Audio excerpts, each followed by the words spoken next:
Hello guys, I am Ricky and you're most welcome to our YouTube channel Nirmala निर्वाण classes. हम लोग आज पृथ्वी को देखेंगे, ज्योग्राफी देख रहे हैं और इसमें टॉपिक है पृथ्वी, है ना, अर्थ। तो पृथ्वी के बारे में जो जानकारी है, महत्वपूर्ण पॉइंट है, उसको हम लेकर के आए हैं और यहाँ से आपका 21 पॉइंट है और इसमें आपका पृथ्वी संबंधित जो भी प्रश्न आपका आएगा, अर्थ से संबंधित, पृथ्वी संबंधित, उसका सबका निपटारा, लगभग ऑब्जेक्टिव प्रश्नों का सॉल्यूशन जो है आपके इस वीडियो से हो जाएगी। इसका अगर पूरा वीडियो आप देखते हैं तो पृथ्वी से जुड़े जो महत्वपूर्ण बातें हैं उसकी जानकारी आपको होगी। तो चलिए आगाज़ करते हैं आज की वीडियो का और पृथ्वी को समझते हैं। हम लोगों ने बुध को देख लिया था, शुक्र को देख लिया था, अब पृथ्वी की बारी है। सूर्य की दूरी के अनुसार ग्रहों का क्रम जो है बुध, शुक्र, पृथ्वी, मंगल। तो अब पृथ्वी को देखेंगे, इसके बाद अगली वीडियो मंगल पर आएगी। और मैं बता देना चाहता हूं कि सेम इसी तरह का जो आपका सोलर सिस्टम है, सौरमंडल को हम लोगों ने फिजिक्स में पढ़ा है, मॉडर्न फिजिक्स में, आधुनिक भौतिकी में, उसमें भी इन तमाम ग्रहों को मैंने पढ़ाया है। वहाँ भी अगर आपको अच्छी नॉलेज चाहिए तो इसके अलावा आप फिजिक्स के, आप मेरे प्लेलिस्ट में जा करके फिजिक्स को, भौतिकी को खोल के जब लास्ट में आइएगा तो वहाँ आपको सौरमंडल में इन सभी ग्रहों को पढ़ने को मिलेगा। और साथ ही अच्छी बात है ज्योग्राफी में भी आप पढ़ रहे हैं। तो चलिए शुरू करते हैं। पृथ्वी संबंधित जो ज्ञान है, तो पृथ्वी की जो अवस्थिति है, अर्थात इसकी जो पोजीशन है, पृथ्वी का जो पोजीशन है वह ग्रहों के क्रम में क्या है, तो यह शुक्र और मंगल के बीच है ना, शुक्र और मंगल के मध्य है। आप जानते हैं पहले बुध है, फिर शुक्र है, फिर पृथ्वी है और उसके बाद मंगल है। तो शुक्र और मंगल के बीच में पृथ्वी अवस्थित है। अगर सूर्य की दूरी के अनुसार देखिएगा तो तीसरा ग्रह है बुध, शुक्र, पृथ्वी, तीसरा ग्रह है। तो इसकी अवस्थिति शुक्र और मंगल के मध्य है। सूर्य से दूरी जो है पृथ्वी की वह 14,95,98,500 किलोमीटर है। 14,95,98,500 किलोमीटर। जब 98,000 हो गया, इसमें भी 500 किलोमीटर हो गया, तो आप कह सकते हैं 14,95,00,000 किलोमीटर, है ना। लेकिन आप अगर आप 14,95,00,000 और 98,500 किलोमीटर, तो आप इसको 15 करोड़ किलोमीटर भी सीधा सीधी ले सकते हैं, कोई दिक्कत नहीं है। तो सूर्य से दूरी के अनुसार कितना है पृथ्वी का, तो 15 करोड़ किलोमीटर या 14,95,98,500 किलोमीटर। और 14,95,98,500 किलोमीटर जो है, इसी को बोलते हैं एक खगोलीय इकाई। क्या बोलते हैं? एक खगोलीय इकाई, एस्ट्रोनॉमिकल यूनिट, या इसी को बोलते हैं एयू। तो अब देखिए यहाँ पर खगोलीय इकाई क्या है। जो खगोलीय यूनिट है ना, ग्रहों नक्षत्रों की दूरी को मापने के लिए खगोलीय इकाई का इस्तेमाल होता है, एस्ट्रोनॉमिकल यूनिट का, जिसको शॉर्ट में एयू लिखते हैं, एस्ट्रोनॉमिकल यूनिट। तो एक एस्ट्रोनॉमिकल यूनिट में जो दूरी होगी या जो इकाई एक एस्ट्रोनॉमिकल यूनिट की है, अगर एक एस्ट्रोनॉमिकल यूनिट है तो उसके बराबर कितना किलोमीटर होगा, 14,95,98,500 किलोमीटर। जो पृथ्वी से सूर्य की दूरी है, उस दूरी को हम एक एस्ट्रोनॉमिकल यूनिट बोलते हैं, एक खगोलीय इकाई बोलते हैं।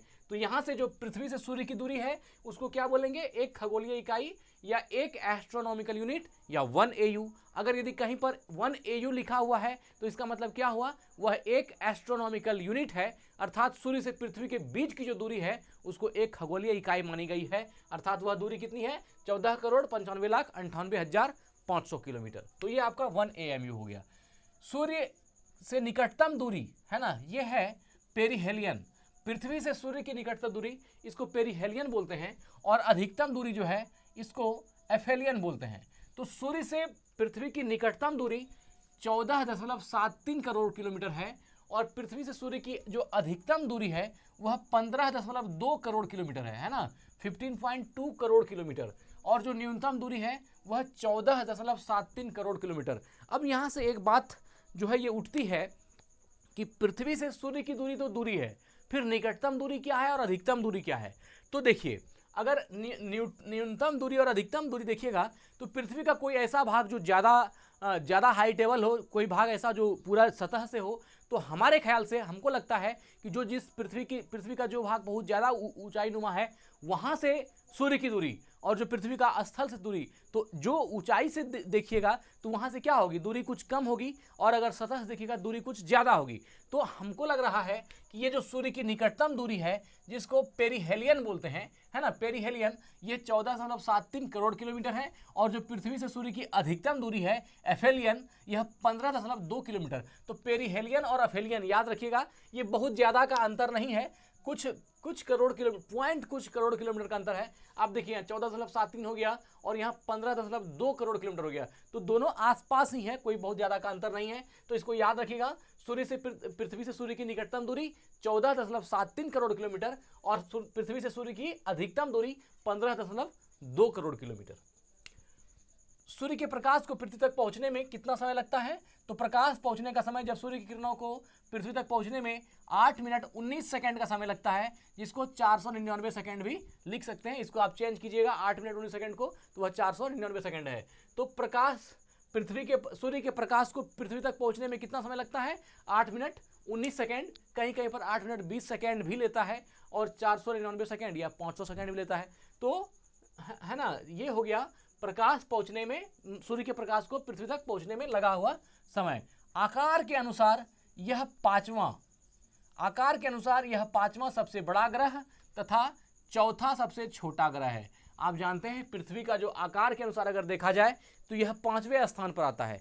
सबसे बड़ा ग्रह आकार में कौन है? बृहस्पति, और सबसे छोटा तो बुध है। तो अगर इस तरह से अगर आकार के अनुसार देखिएगा, है ना, तो आकार के अनुसार पृथ्वी का क्रम क्या है? 5वां। मतलब कि 4 और ऐसे बड़े बड़े ग्रह हैं जो पृथ्वी से बड़े हैं, और 5वां स्थान किसका है? पृथ्वी का है। और चौथा सबसे छोटा ग्रह है, और जो पृथ्वी है यह चौथा स्थान पर सबसे छोटा ग्रह है। मतलब कि पृथ्वी के बाद भी 3 छोटे छोटे ग्रह हैं, और उन छोटे छोटे ग्रहों में पृथ्वी का स्थान क्या है? तो चौथा। तो आकार के अनुसार यह 5वां सबसे बड़ा ग्रह है और चौथा सबसे छोटा ग्रह है। पृथ्वी का जो औसत व्यास है वह 12,740 किलोमीटर। पृथ्वी का औसत व्यास 12,740 किलोमीटर। पृथ्वी का विषुवत रेखीय व्यास 12,756 किलोमीटर। ये ज्यादा है, 16 किलोमीटर ये ज्यादा है। किससे? पृथ्वी के औसत व्यास से पृथ्वी का विषुवत रेखीय व्यास 16 किलोमीटर ज्यादा है। देखिए, है ना, तो औसत व्यास हो गया 12,740 किलोमीटर, और विषुवत रेखीय व्यास 12,756 किलोमीटर, और ध्रुवीय व्यास 12,714 किलोमीटर। ये सबसे कम है, पृथ्वी का ध्रुवीय व्यास सबसे कम है। देखिए, जैसे मान लीजिए ये हमारी पृथ्वी है ना, ये हमारी अर्थ है, तो इसमें ऊपर आप नॉर्थ, साउथ, ईस्ट और वेस्ट ऐसे आप कीजिएगा, या मान लीजिए नॉर्थ साउथ ही रहने दीजिए, ईस्ट वेस्ट का भी कोई आवश्यकता नहीं है। अगर ऐसा है तो इसमें जो समतल के अनुसार जो दूरी होगी, है ना, व्यास होगा, है ना, जो पृथ्वी के फर्श से होगा, तो आप उसको क्या कहिएगा? औसत व्यास। ये कितना हो जाएगा? तो 12,740 किलोमीटर, है ना, 12,740 किलोमीटर। अब जो दूसरा है ना, विषुवत रेखीय व्यास। विषुवत रेखीय व्यास मतलब क्या हो गया? देखिए, पहले ये जो नॉर्थ और साउथ वाला होगा, ये डिस्टेंस, ये वाली व्यास जो होगी, है ना, ये जो होगा ये आपका हो गया ध्रुवीय व्यास।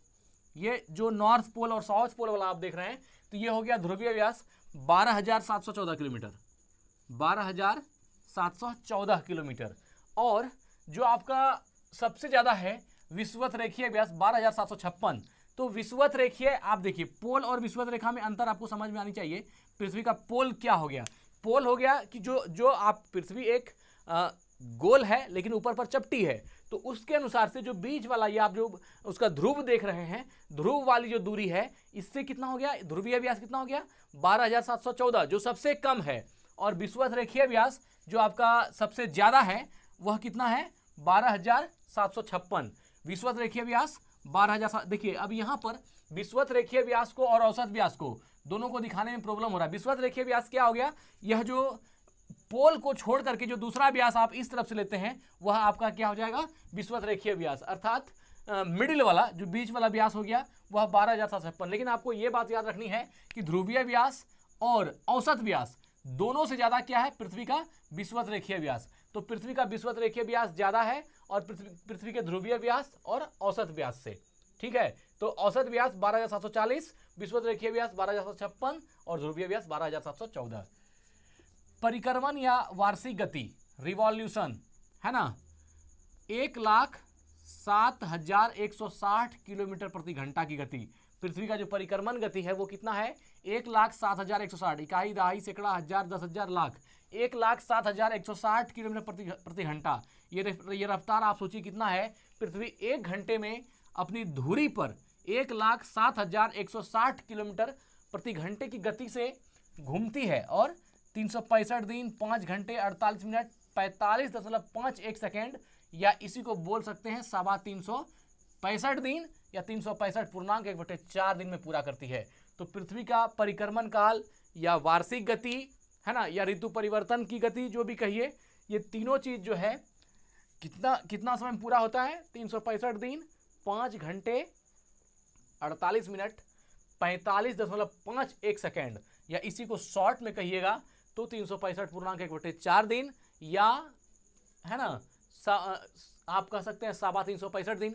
तो इतना दिन में पृथ्वी एक परिक्रमा पूरा करती है सूर्य की, और इसको क्या बोलते हैं वार्षिक गति बोलते हैं। और इसी वार्षिक गति के कारण जो है ऋतु परिवर्तन होता है। ऋतु में जो परिवर्तन आप देखते हैं वह क्या है, इसी गति के कारण है ना। तो पृथ्वी के परिक्रमण गति के कारण या पृथ्वी के वार्षिक गति या रिवॉल्यूशन मोशन जो भी कह सकते हैं, जो कि 1,07,160 किलोमीटर प्रति घंटा है।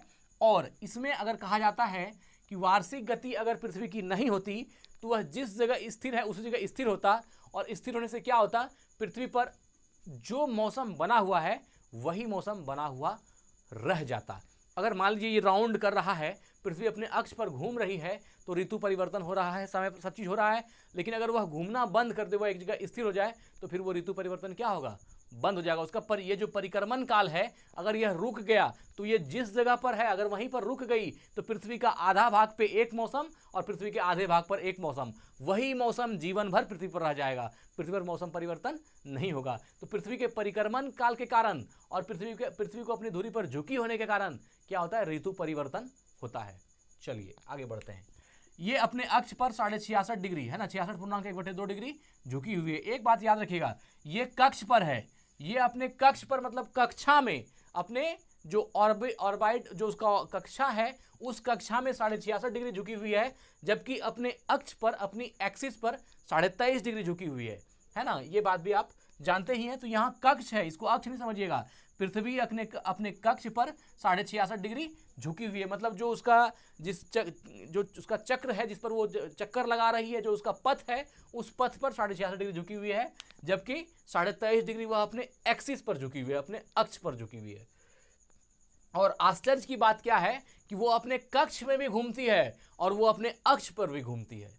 अगर वह अपने कक्ष में घूम रही है तो वह परिक्रमण काल है ना, या जिसको आप कह सकते हैं वार्षिक गति, रिवॉल्यूशन है।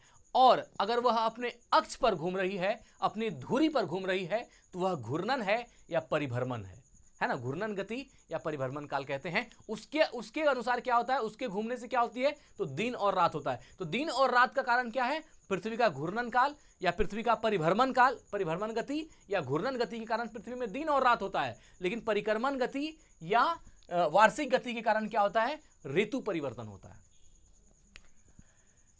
परिक्रमण के कारण पृथ्वी पर ऋतु परिवर्तन होता है। घूर्णन, रोटेशन या दैनिक गति या परिभ्रमण गति, देखिए तीनों ही नाम है ना। घूर्णन कह लीजिए अर्थात रोटेशन कह दीजिए, दैनिक गति कह दीजिए या परिभ्रमण कह दीजिए, है ना, परिभ्रमण। और यहाँ क्या था, परिक्रमण कह लीजिए या वार्षिक गति कह लीजिए। परिक्रमण और वार्षिक गति एक था, है ना, एक है। और घूर्णन और दैनिक गति या परिभ्रमण गति ये तीनों एक है। तो घूर्णन या दैनिक गति या परिभ्रमण गति पृथ्वी का क्या है, पश्चिम से पूरब की ओर, है ना, पश्चिम से पूरब की ओर। जबकि शुक्र और अरुण दो ऐसे ग्रह हैं जो पूरब से पश्चिम की ओर घूरते हैं, है ना, वो क्लॉकवाइज। जबकि बाकी ग्रह जो है ये एंटी क्लॉकवाइज, पश्चिम से पूर्व क्या हो गया, एंटी क्लॉकवाइज। तो पृथ्वी का जो घूर्णन है या दैनिक गति है, परिभ्रमण गति है, वो क्या है, पश्चिम से पूर्व की ओर, पश्चिम से पूर्व की ओर। और गंगा बहती है पश्चिम से पूर्व की ओर, पश्चिम तरफ से आती है और पूर्व को गंगा जाती है। और पृथ्वी का परिभ्रमण गति जो है वह भी पश्चिम से पूर्व की ओर, जिसको क्या बोलते हैं, एंटी क्लॉकवाइज। 1610 किलोमीटर प्रति घंटे की गति से 23 घंटे 56 मिनट 4.091 सेकेंड में एक चक्कर पूरा करती है। पृथ्वी का घूर्णन गति कहे, पृथ्वी का दैनिक गति कहे या पृथ्वी का परिभ्रमण गति कहे, तो यह तीनों चीजें एक है और इसी के कारण क्या होता है, दिन और रात होते हैं। और यह अपने अक्ष पर अपने धुरी पर 1610 किलोमीटर प्रति घंटे की गति से घूमती है। 1610 किलोमीटर प्रति घंटे गति से पृथ्वी अपनी धुरी पर घूमती है और इस तरह घूम करके वह 23 घंटा 56 मिनट और 4.091 सेकेंड में एक चक्कर पूरा करती है। और इसी को हम लोग क्या बोलते हैं, लगभग 24 घंटा, है ना। 24 घंटे में जो दिन और रात का होना है, दिन और रात का जो बदला रहा है, ये जो मौसम के साथ दिन और रात परिवर्तन हो रहे हैं, इसका मेन कारण क्या है, तो यह पृथ्वी का घूर्णन गति है, या पृथ्वी का दैनिक गति है, या कह सकते हैं पृथ्वी का परिभ्रमण गति है, जिसके कारण दिन और रात परिवर्तन हो रहा है। और पृथ्वी अपने अक्ष पर 1610 किलोमीटर प्रति घंटे की गति से घूमती है। इसका अक्ष पर झुकाव जो है पृथ्वी का 23 डिग्री 26 मिनट 59 सेकेंड, इसी को 23.5 डिग्री बोलते हैं, है ना। 23 डिग्री, है ना, 26 मिनट और 59 सेकेंड इतना झुकी हुई है, इसी को हम लोग क्या बोलते हैं, 23.5 डिग्री। और कहते हैं कि पृथ्वी अपने अक्ष पर 23.5 डिग्री झुकी हुई है। और यहाँ देख रहे हैं आप 11 नंबर में पृथ्वी अपने कक्ष पर 66.5 डिग्री झुकी हुई है। तो याद रखिएगा, पृथ्वी अपनी कक्षा में 66.5 डिग्री झुकी हुई है और पृथ्वी अपने अक्ष पर 23.5 डिग्री झुकी हुई है। पृथ्वी का द्रव्यमान 5.976 गुना 10⁻24 किलोग्राम है ना। 5.976 इंटू 10⁻24 किलोग्राम, यह जो है पृथ्वी का द्रव्यमान है। पृथ्वी का द्रव्यमान कितना है, 5.976 इंटू 10⁻24 किलोग्राम। ये याद रहा जा सकता है आराम से, पृथ्वी का द्रव्यमान याद रखा जा सकता है, कोई बड़ी चीज़ नहीं है। 5 तो याद रह ही जाएगा, 5.976 इंटू 10⁻24 याद रखिएगा, इतना किलोग्राम। और जो इसका घनत्व है 5.52 ग्राम प्रति घन सेंटीमीटर। पृथ्वी की जो डेंसिटी है वो कितनी है, तो 5.52 ग्राम प्रति घन, याद रखिएगा 5.52 ग्राम प्रति घन सेंटीमीटर, ये क्या है, पृथ्वी का घनत्व है। अब है संरचना। पृथ्वी की संरचना में जो चीज़ें हैं, जो पृथ्वी के कंस्ट्रक्शन में आप समझ सकते हैं जिन चीज़ों की आवश्यकता है या जिन चीज़ों से ये बनी हुई है, वो चीज़ें क्या क्या है, सियाल है, SIAL सियाल, सीमा SIMA सीमा, और निफे। सियाल, सीमा और निफे, ये जो है पृथ्वी की बनावट या पृथ्वी की संरचना में, पृथ्वी के कंस्ट्रक्शन में, इन तीनों चीज़ों से मिलकर के पृथ्वी बनी हुई है, सियाल, सीमा और निफे से। अब है 71% क्षेत्र पर जल का विस्तार, मध्य तापमान और ऑक्सीजन। तीन चीज है। पृथ्वी पर 71% जल है, जल का विस्तार है, और यहाँ का टेम्परेचर मध्य है, मध्य तापमान है ना। बुध जैसा बहुत ज़्यादा गर्म और बहुत ज़्यादा ठंडा नहीं है। पृथ्वी का 71% क्षेत्र पर जल का विस्तार है, टेम्परेचर मध्य है और ऑक्सीजन अवेलेबल है। और इसी के कारण पृथ्वी सौर मंडल का एकमात्र ऐसा ग्रह है जहाँ जीवन है, जहाँ लाइफ है। बहुत प्यार करते हैं हम लोग अपनी धरती से, है ना। सौरमंडल में इतने ग्रह हैं, लेकिन किसी ग्रह में लाइफ नहीं है, किसी ग्रह में जीवन नहीं है। एक पृथ्वी ऐसा ग्रह है जिस पर लाइफ है, जिस पर जीवन है, और हम लोग इसके लिए धरती को धन्यवाद देते हैं। हम लोग थैंकफुल हैं, है ना, कि इतना अच्छा सराउंडिंग, इतना अच्छा परिवेश मिला है और हम लोग इसको बर्बाद कर रहे हैं, है ना। बहुत दुख की बात होती है, पानी को बर्बाद करते हैं, यहाँ हर चीज़ को बर्बाद करते हैं। लेकिन आप देखिए कि कोई भी ऐसा सौरमंडल में ग्रह नहीं है जो पृथ्वी जैसा हो, जो इतना लाजवाब हो, जहाँ पर जीवन हो। आदमी के लिए जीवन से बड़ा और क्या हो सकता है ना। तो ये इसलिए हम लोग धरती को माँ कहते हैं, धरती माता। तो पृथ्वी पर कोई भी सौरमंडल ऐसा नहीं है जिसमें कि ऑक्सीजन इतना अच्छा हो, मध्य तापमान हो, रहने के लिए इतना अच्छा टेम्परेचर, जहाँ पर अनुकूल तापमान हो लाइफ के लिए, वो नहीं है, वो पृथ्वी पर है। और जल का विस्तार इतना अच्छा हो कि 71% भाग पर जल हो, है ना। तो कुछ ये बहुत ही अच्छी बात है। ऐसा ग्रह है जहाँ लाइफ है, सिर्फ एक सौरमंडल का एकमात्र ऐसा ग्रह है जहाँ लाइफ है, जहाँ जीवन है। पृथ्वी को नीला ग्रह भी कहा जाता है। पृथ्वी को क्या कहते हैं, नीला ग्रह, ब्लू प्लेनेट भी कहा जाता है। और नीला ग्रह क्यों कहा जाता है, क्योंकि यह अंतरिक्ष से नीला दिखाई पड़ता है ना। सुनते हैं राकेश शर्मा जब चांद पर गए, है ना, तो उन्होंने जब पृथ्वी को देखा तो उन्होंने कहा सारे जहाँ से अच्छा हिंदुस्तान हमारा। वो देख करके मतलब उनको इतना अच्छा लगा, बहुत मनोरम लगा, है ना। तो यह अंतरिक्ष से कैसा दिखाई पड़ती है, अंतरिक्ष से देखने पर हमारी पृथ्वी नीला दिखाई पड़ती है, ब्लू दिखाई पड़ती है। और नीला दिखने का कारण क्या है, जल है।